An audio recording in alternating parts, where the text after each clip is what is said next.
a refugee and what your biggest challenge was when coming into Kenya and trying to integrate into society, right? And getting to a paralegal now, which is admirable. Thank you. Well, getting to Kenya for me, I really can't say that I knew how it was because I Mm-hmm. was then still a kid in 1996 when I get to Kenya. Mm-hmm.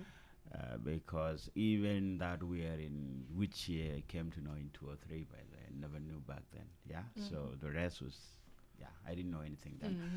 Mm-hmm. Well, I've been moving around as a paralegal, and the challenges that refugees face when it comes to accessing Kenya, more or like every border of Kenya, there are always what are they called, the brokers. There are always brokers around there because you can imagine someone that has just the country has gone into kind of like war, and then the person just left with whatever he or she has in his or her hands.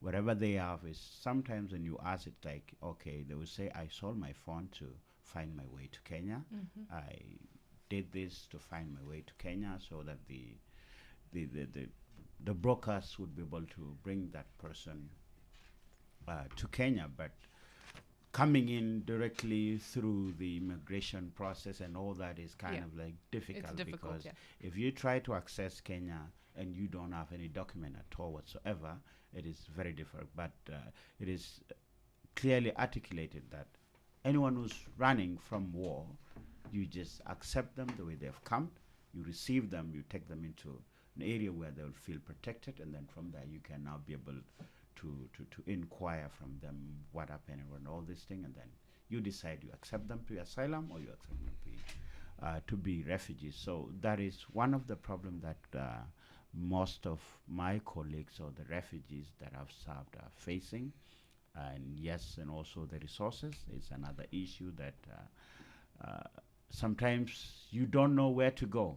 Yeah, and if you don't find the right person to take you maybe to the police station, you'll find yourself in maybe in a situation of human trafficking. Mm-hmm. Yeah, because a lot of the time refugees have found themselves in such scenarios True. because they don't know who to go To to. They trust. Yeah. don't know what procedures are there in the country because you're new, and so these are the some of the few problems that we face as refugees when we try to access Kenya. Mm-hmm. Thank you. We'll get